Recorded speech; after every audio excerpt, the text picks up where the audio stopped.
Welcome back, everyone. Before we dive in, share your thoughts and the lessons you take from this story in the comments below. Don't forget to hit that like button, subscribe, and turn on notifications so you never miss another powerful story. Now let's get into it.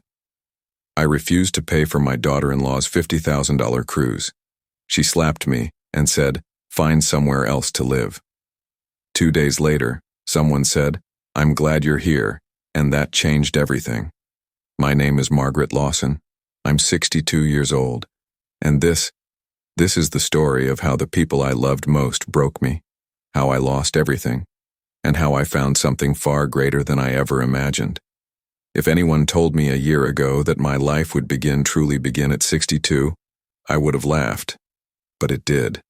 And it started with a slap.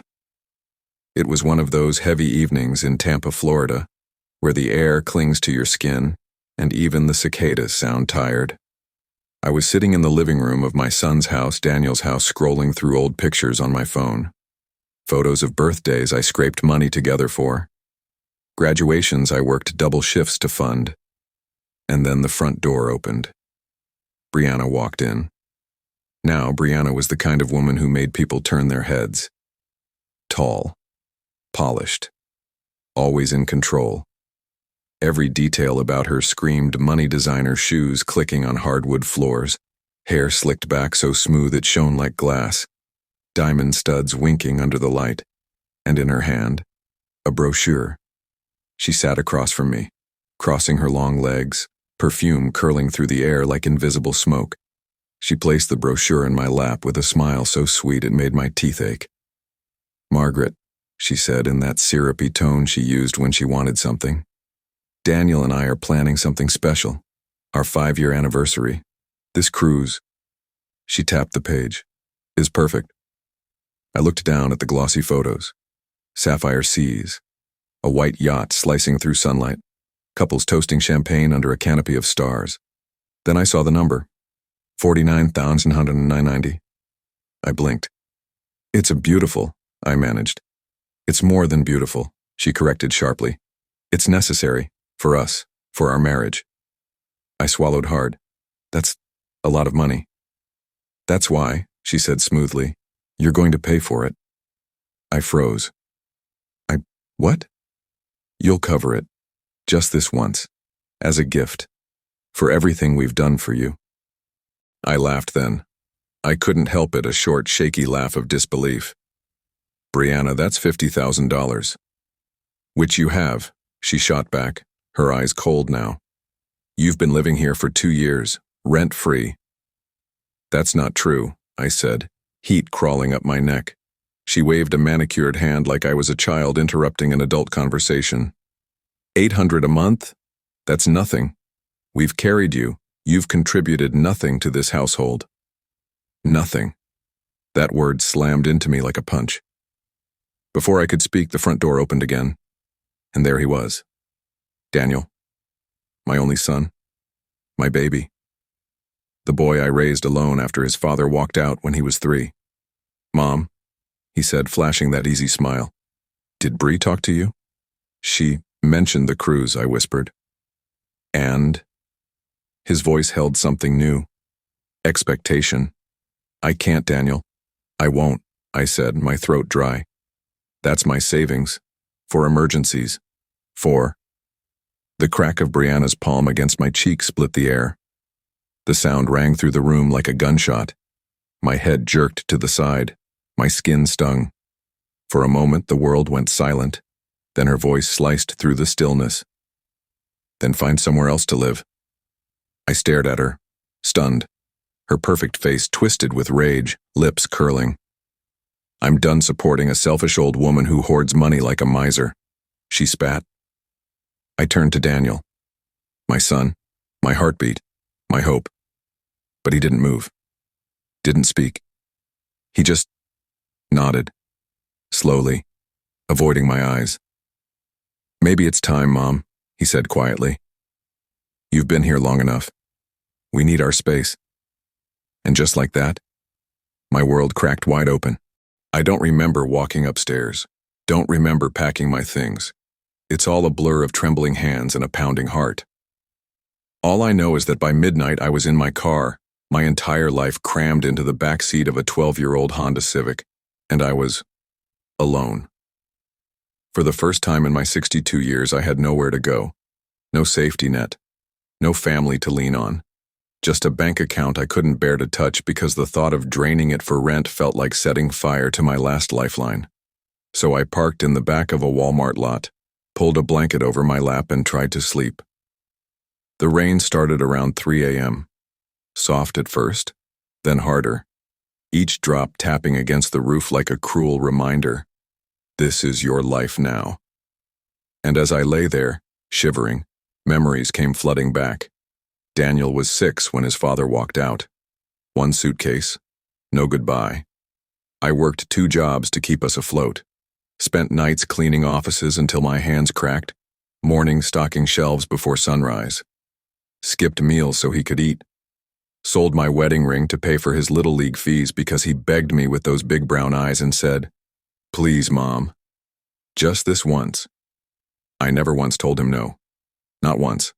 And now, a slap. A demand for $50,000. A son who stood by and let it happen. Tears blurred my vision, hot and bitter. Why, God? I whispered into the dark. Why him? Why me? No answer came. Just rain and loneliness. The next 2 weeks were hell, showers at the gym, meals from dollar menus, pretending to be okay when strangers walked by. I applied for jobs, but who hires a 62-year-old woman with arthritis and a resume full of loyalty that clearly meant nothing? I was down to my last $300 when my phone buzzed, a number I hadn't seen in decades. Christopher Hale. My heart stuttered. Chris, my first love. The boy who carved our initials into an oak tree behind Jefferson High. The one who promised me Paris under a blood-red sunset, before life pulled us apart. My hands shook as I answered. Margaret? His voice was deeper now, rougher but warm, familiar. Chris? It's been a long time, he said softly. Too long. I heard about Daniel, about what happened. My breath caught. How? Small town, big mouths. Listen, where are you right now? I hesitated. Humiliation burned my throat. In my car, I whispered. A beat of silence. Then, stay there. I'm coming. He pulled up in a sleek black SUV an hour later. And when I saw him step out, tall, broad-shouldered, silver streaks in his dark hair, I felt something I hadn't felt in years. Hope. Get in, he said gently. No judgment in his eyes. Just kindness.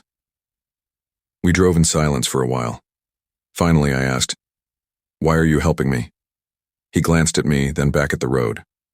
Because I never stopped caring. And because I can. Turns out Chris wasn't just successful. He was a titan. CEO of Horizon Voyages, one of the most luxurious cruise lines in the world. And when he heard my story, he didn't just offer me a spare room. He offered me a job. At first, I resisted. I don't know anything about cruises, I said. You know people, he countered. You know how to listen. That's rarer than gold in my business. So I started small. Guest relations, answering questions, smoothing ruffled feathers. And you know what? I was good, damn good. Within 6 months, I was running my own department. A year later, co-owner. Chris said I saved the company during a PR crisis.